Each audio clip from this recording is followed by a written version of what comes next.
A few days in my life have changed me as much as the day my father, James, died suddenly at the age of 55. My father didn't talk much, and he didn't show off his money. So, when we heard his will, my mother Amy, my sister Kelly, and I were shocked. The lawyer told us that my father had left behind $100 million, an amount we never expected. As the oldest son, I always thought I would take over my father's small business and continue his work. But the will not only showed his hidden wealth, it also divided the money in a way that gave much more to Kelly and me than to our mother. This news caused a lot of trouble in our family.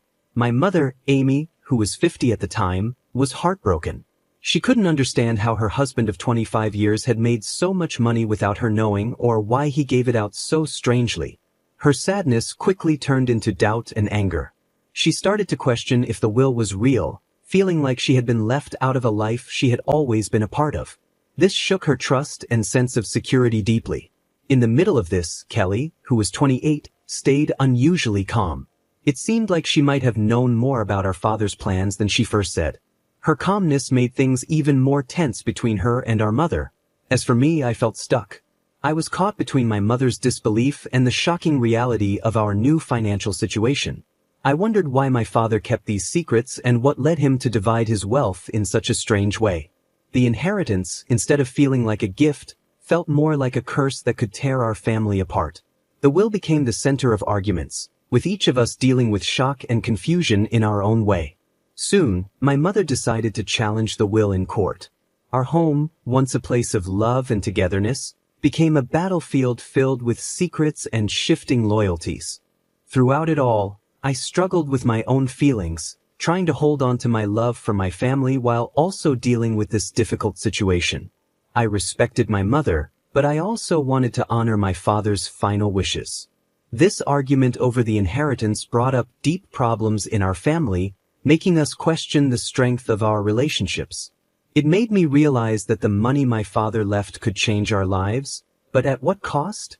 That answer seemed more and more troubling as we prepared for a legal fight none of us really wanted. With each step, we felt more and more of what we had lost since that shocking day.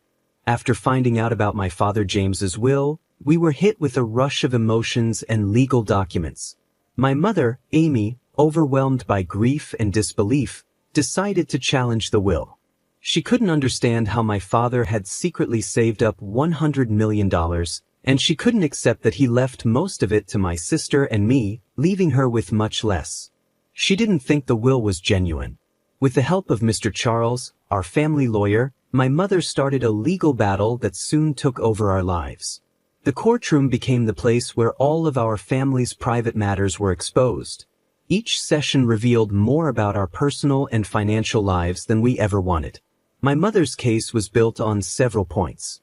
She questioned whether my father was mentally fit to make these decisions when he wrote the will and suggested that maybe someone had influenced him. She even wondered if the will was fake because of the sudden discovery of his wealth and how it was divided. Every court session was emotionally exhausting. I stood by my mother, not completely sure about her doubts, but I supported her because I understood her need for answers. My sister, Kelly, kept to herself more and more.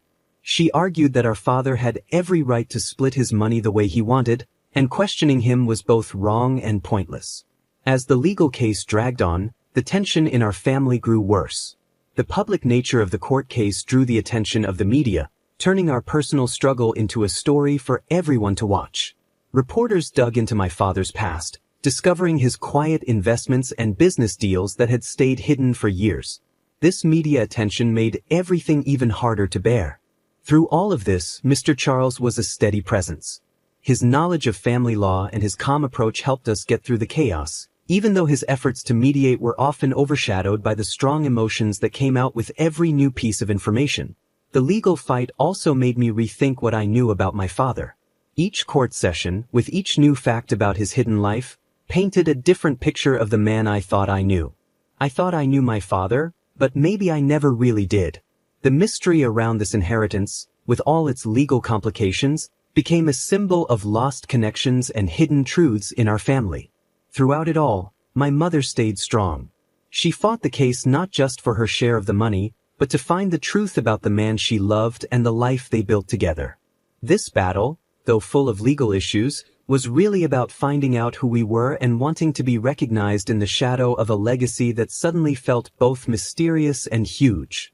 The fight over my father's will not only revealed his hidden financial life but also started to change how we related to each other as a family. As the legal case continued, my sister Kelly's views began to change, creating more distance between us. At first, Kelly was as surprised as the rest of us by what the will revealed. But as time went on, she started to agree with what our father had written. Kelly, who was 28, began to believe that our father had reasons for the choices he made in his will. She thought his decisions were intentional, maybe to teach us lessons we hadn't yet learned. This put Kelly in direct conflict with our mother, Amy, who felt betrayed and confused by being left out of the large part of the inheritance. The tension between them grew quickly. Family gatherings turned into arguments about the will, loyalty, and grief. Kelly accused our mother of not respecting our father's right to make his own decisions, while our mother felt hurt by Kelly's lack of empathy and her ignoring the emotional pain the will had caused. As Kelly pulled away from our mother, our once close family started to fall apart. Their relationship, once warm, became cold and distant, which was painful to see. I found myself caught in the middle, trying to keep the peace between them while dealing with my own mixed feelings about the inheritance and what it all meant. Kelly's new attitude also affected our relationship.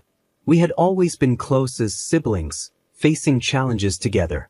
But now, the disagreement over the inheritance showed that we had different ideas about money, responsibility, and loyalty to the family. Kelly's determination to claim what she believed our father had left for her created a surprising divide between us. Her arguments even made me rethink my own views on the situation. I started to think that maybe our father wanted this challenge to push us to grow or change. It was a hard and lonely thought because it made me feel distant from both my mother, who was focused on getting justice, and Kelly, who seemed to accept the will's terms more practically. As time went on, the inheritance issue took over our lives, overshadowing everything else in our family. The legal fight, fueled by these family conflicts, drew attention not only from close friends and family but also from the community and the media. This public attention added more stress to our already difficult relationships. In this emotional atmosphere, I found myself thinking more about what inheritance and legacy really meant. The fight forced us to face some uncomfortable truths about our family, our values, and ourselves. As Kelly moved further away from our mother emotionally, it became clear that whatever the outcome of this battle, our family would never be the same.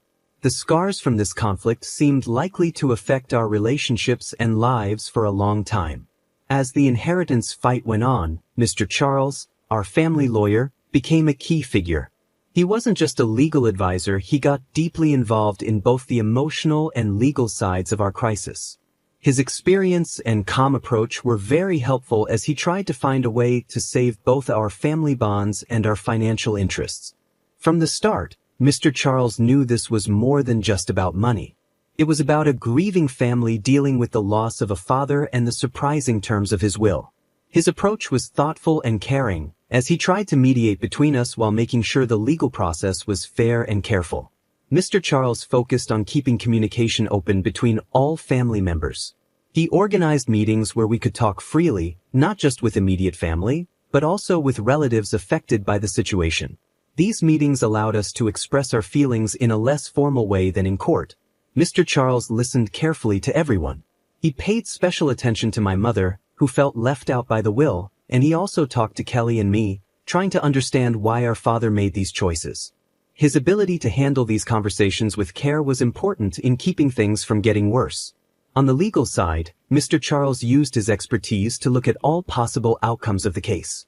He made sure we understood all the options, guiding us through this tough situation. Mr. Charles explained all the possible outcomes, from completely canceling the will to fully following its terms, and talked us through the legal consequences and how long each might take. This clarity helped us understand what to expect in the long run, including both the financial and emotional costs. Another important step Mr. Charles took was bringing in independent experts. These included forensic accountants to review my father's financial activities and estate planning experts to help explain why the will might have been structured the way it was. This well-rounded approach not only helped us understand the legal situation better but also provided more insight into my father's choices, which helped calm some of the anger in the family. Throughout it all, Mr. Charles remained a calm and steady presence. His support was reassuring, offering a sense of balance during emotional moments. His mediation efforts didn't always lead to immediate solutions, but they brought a needed level of professionalism and care. As time went on, Mr. Charles became more than just a lawyer, he became someone we could trust, guiding our family through one of the hardest times we had ever faced. Although the outcome of the legal battle was still unclear, his work ensured that whatever happened, the process would respect everyone's dignity and emotional health. In the middle of this legal fight and shifting family dynamics, my role as the eldest son became more complicated. I wasn't just trying to handle the inheritance issues. I was also trying to keep our family from falling apart. It was a tough challenge. On one side was my mother, Amy, heartbroken and feeling betrayed by the will, and on the other was my sister, Kelly, who saw our father's decisions differently than we did. As I watched our family struggle, I often wondered about my father's intentions. Could he have predicted the chaos his will would cause? Or did he think that the financial security he provided would be more important than the emotional toll? These thoughts stayed with me as I tried to hold our family together. The $100 million estate, which should have been a blessing, felt like a curse. Greed and distrust had taken over our relationships, replacing the warmth and trust we once had. Each new legal update or discovery seemed to drive a bigger wedge between us, with family members taking sides in what felt like a personal and painful battle. My efforts to bring peace were met with mixed responses. My mother, hurt and confused, leaned on me for support. My mother's pain made her hesitant to engage in any conversations that might seem to go against her fight over the will. Kelly, on the other hand, viewed my attempts at keeping the peace with some suspicion, thinking I wasn't fully supporting our father's wishes. This balancing act between the two was emotionally and mentally draining for me. To try and understand both sides, I arranged private talks with each family member. I listened without judging and spoke carefully to avoid causing more hurt. I encouraged us to openly talk about how we felt about the inheritance and our memories of our father, hoping we could find some common ground in our shared loss. I also sought advice from Mr. Charles, our lawyer, on how to handle the legal issues without tearing our family apart. His guidance was very helpful, giving me a better understanding of the legal process and helping me explain it to my family without adding to the tension. The media attention only made things worse. Reporters were eager to turn our situation into a dramatic story of a rich family in conflict. This unwanted attention put even more pressure on us. I found myself having to protect my mother and sister from intrusive questions and photographers, which made my role as the family protector even more complicated. Despite everything, I held on to the hope that we could find a solution that respected both my father's wishes and the needs of our family. This hope was tested over and over as the case dragged on. Every court session and legal argument seemed to push us further apart. Deep down, I knew that the real battle wasn't just over the millions my father left behind, it was about the legacy of our family's unity and the values we wanted to hold on to. The struggle to maintain that unity during all the chaos of greed and grief defined my role as a brother and a son during this difficult time. Just when we thought we understood the situation with the $100 million inheritance, a new twist made things even more complicated. Further investigation into my father's finances revealed that he had hidden more assets in various investments and offshore accounts. This discovery shocked us all, making us question even more what we thought we knew about my father and his legacy. The forensic accountants Mr. Charles had hired as part of the legal case uncovered these hidden assets. They found that the $100 million estate was only part of a larger collection of wealth my father had carefully hidden. The reasons behind my father's secrecy became an even bigger mystery, complicating both our emotions and the legal strategies surrounding the will. As the eldest son and a key figure trying to keep the family together, this new revelation made my role even harder to manage. I found myself at the center of this new situation. The discovery had two effects. It made the greed and conflict among our extended family worse, while also offering a chance for a fairer solution within our immediate family if handled properly. The newly found assets were quite varied, from real estate in different countries to investments in private companies and large stock portfolios. This changed everything about the inheritance fight, making us rethink our legal strategy. Mr. Charles suggested that this might be a good time to negotiate a settlement that could make everyone happier and possibly calm the growing tension within the family. However, the negotiations were far from easy. With more assets on the table, there was even more to argue about, and tensions rose as each family member reconsidered their position. My mother, already suspicious about the will, became even more convinced that her exclusion was a personal betrayal. Kelly, on the other hand, saw this as more proof of our father's wisdom and planning, believing it showed how he intended to provide for us in unconventional ways. My role became even more complicated as I tried to manage the emotional conflicts in the family and the legal issues surrounding the new assets. I still hoped to find a solution that could bring peace to the family, but with each new discovery, that goal seemed further out of reach. The negotiations over the additional assets went through several rounds of discussions, led by Mr. Charles. He not only gave legal advice but also tried to understand and manage the family dynamics. These talks were difficult and often emotional, as old hurts were brought up and new suspicions formed. Through all of this, the idea of legacy took on a different meaning for me. It wasn't just about the money my father left behind anymore, it was about the memories and values tied to that wealth. The newly found assets highlighted the gap between the father I thought I knew and the businessman who had operated in such secrecy. As we moved forward, the challenge was to balance his role as a family man with his secret financial life, which made it hard for us to come together and heal. The path to resolution was filled with both legal and emotional challenges, but it was one we had to walk carefully, balancing the realities of wealth with the emotional ties of family. The court proceedings, already complicated by the financial discoveries, became more personal during the testimonies. These court sessions revealed the deep cracks in our family that had been hidden for years, and emotions ran high as we tried to untangle my father's true intentions. As the eldest son, this made the process even more intense and personal for me. I watched with a heavy heart as each family member took the stand. The courtroom, filled with lawyers, reporters, and curious onlookers, was a harsh setting for the raw emotions my mother Amy and my sister Kelly showed. Each testimony revealed their pain, hopes, and feelings of betrayal. My mother's testimony was especially heartbreaking. She spoke about her life with my father, James, describing what she thought was a partnership built on respect and shared decisions. Her voice cracked as she talked about the later years of their marriage when James became more secretive. At the time, she thought it was just the stress of his business, but now she believed it was related to the secret wealth he had been accumulating. She expressed feeling betrayed not only by the will but by their entire marriage, which she now saw in a different light. Kelly's view was very different. When it was her turn, she defended our father's decisions, saying he was not only securing the family's financial future but also challenging us. She believed he wanted us to rise above our personal conflicts and handle his legacy with maturity and grace. Her testimony was confident and composed, but it did little to ease the tension between her and our mother.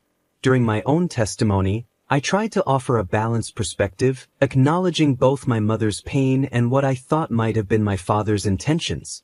I spoke about the man I knew, a loving father and a smart businessman who may not have realized how his secret financial planning would affect us emotionally. I also brought up the newly discovered assets, stressing the need for a clear and fair solution that would honor his complex legacy without further tearing our family apart. Mr. Charles, our lawyer, played a key role during these sessions. He carefully navigated the legal details and emotional issues with skill, understanding our family in a way few others could. His goal wasn't just to win the case but to help mend our family if possible. The emotional weight of these testimonies was huge. The courtroom felt like a pressure cooker, with old hurts and unresolved problems coming to the surface. The process was cathartic in some ways but also incredibly damaging. Relationships that had taken years to build were breaking apart before our eyes, held together only by the fragile hope of finding a solution that could address both the emotional and financial needs of everyone involved. The impact of these testimonies went beyond the courtroom. They became the focus of media attention, turning our personal pain into a public spectacle. This extra layer of exposure only made the stress and anxiety worse for all of us. We all felt overwhelmed, making the legal process even harder to bear. As the court sessions continued, it became clear that the outcome of this battle would change our family forever. No matter what the final decision would be, the emotional scars would last, and we would have to figure out how to move forward after dealing with a legacy as complicated as the man who left it behind. As the inheritance fight dragged on, the chance of a peaceful settlement seemed to fade. We had started with a small hope of reaching a compromise that would help us avoid the bitterness of a long court case. But as everyone held firm to their positions, the negotiations fell apart. What had begun as hopeful discussions turned into failed attempts that only made the divides in our family worse. At first, there were some positive moments. Mr. Charles, our family lawyer, arranged several mediation sessions to encourage dialogue and work toward a fair solution. We talked about different options for dividing the $100 million and the other assets that had been uncovered. Each of us, my mother Amy, my sister Kelly, and I brought our own views and emotions to these talks. My mother was firm in her belief that she had been wronged by being left out of the will and deserved a large share of the estate, not just for the money but also as a matter of respect. She felt even more strongly about this after learning about the hidden assets, which she saw as further proof of deceit. Kelly, however, continued to support our father's wishes as written in the will. She saw it as a reflection of his understanding of each of us and believed we should honor it. My role in these talks was incredibly hard. I tried to find a middle ground between my mother and Kelly, suggesting different ways to divide the assets that could address both legal and emotional concerns. But every compromise I offered only seemed to highlight how far apart we were. Kelly saw these ideas as going against our father's wishes, while my mother saw them as necessary to correct a wrong. The mediation sessions often ended in frustration and tears, with each of us retreating to our own sides. The emotional strain was clear on everyone. The stress made old wounds worse and created new ones, making it harder and harder to have a rational discussion. The intense media attention that followed each session added even more pressure, turning our private pain into public drama.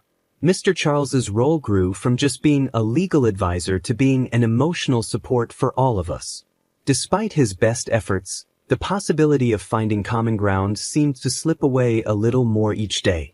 The combination of legal complexities, the large amount of money involved, and the deep emotions of everyone made the situation incredibly difficult to resolve.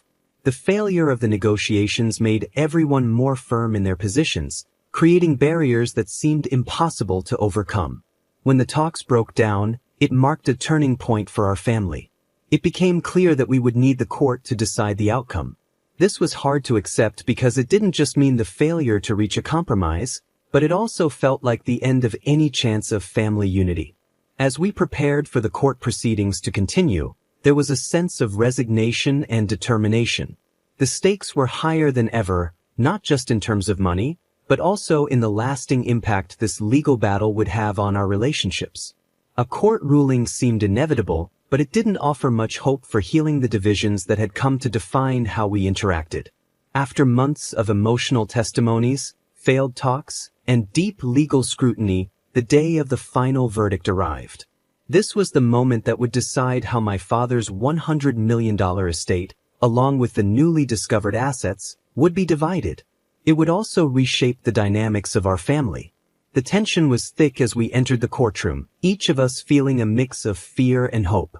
As the judge began to speak, the room went silent. The verdict would not only settle the legal dispute over the inheritance but also mark the start of a new chapter for our family. This chapter might bring us back together or permanently break the fragile bonds that still connected us. The judge acknowledged the complexity of the case, noting how deeply emotions had influenced the entire process.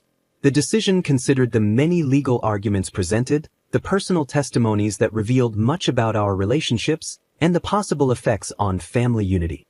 The verdict was more balanced than we had expected. It didn't completely favor any one side but offered a compromise that aimed to address the concerns raised by everyone. The judge ordered a redistribution of the assets that was different from what my father's will had laid out. My mother, Amy, was given a significant portion, recognizing her role in my father's success and the unfairness of her being excluded. Kelly received a large share as well, but with conditions to ensure the responsible management of the wealth, reflecting her focus on preserving our father's legacy and business values. As for me, I was given the responsibility of overseeing certain parts of the estate, with the task of balancing our father's business legacy while making sure that all family members were fairly supported. The verdict also required us to attend family counseling as part of the estate settlement, recognizing the deep emotional wounds that needed healing beyond the legal matters. This showed the judge understood that the issues we faced weren't just about money, but about the very core of our family relationships. When we left the courtroom, the mood was quiet and heavy. There was some relief that the legal fight was over, but the emotional weight was still there. Kelly, Amy, and I exchanged tired looks, knowing that while the court had made its decision, the journey to emotional healing and real reconciliation was just beginning. In the days after the verdict, we took small steps toward understanding and possibly forgiveness. The required counseling sessions weren't so much about the will anymore, but about years of miscommunication and unspoken feelings. Slowly, we began to see each other not as enemies in a legal fight but as family members who had all lost something irreplaceable: the trust and simplicity we once shared before the will was revealed. The court's decision had definitely changed our family dynamics, creating new rules for how we would interact and handle financial matters. But it also gave us a small hope that, over time, we might rebuild something stronger from the conflict. The final ruling on the inheritance brought both an end and new challenges. It closed the chapter on our bitter legal battle over my father's $100 million estate but opened a time for reflection and rebuilding as we moved forward. One of the biggest lessons we learned from this experience was the importance of being open with each other. The secrecy around my father's finances had been a major cause of the conflict. From now on, we committed to being more transparent about financial matters, making sure no family member would ever feel left out or surprised again. This openness extended beyond just money. It included having more honest conversations about our expectations and concerns as a family. Another important lesson was the value of good legal and financial planning. The complicated issues that came up during the court case showed us the need for clear, well-documented estate plans that take into account not just legal rules, but also the emotional and relational needs of the family. We learned that estate planning shouldn't be done in secret but should involve everyone affected. This way, misunderstandings can be avoided, and there would be a clear plan for future generations. The required family counseling sessions ended up being a turning point for us. They taught us the importance of addressing issues before they grow into big problems. Through these sessions, we began to better understand each other's perspectives and concerns, which helped us start the healing process. We realized that truly listening to each other was just as important as any legal document for keeping family peace. This experience also showed us that wealth can be both a blessing and a burden. We saw how money could create opportunities but also cause conflict and unhappiness.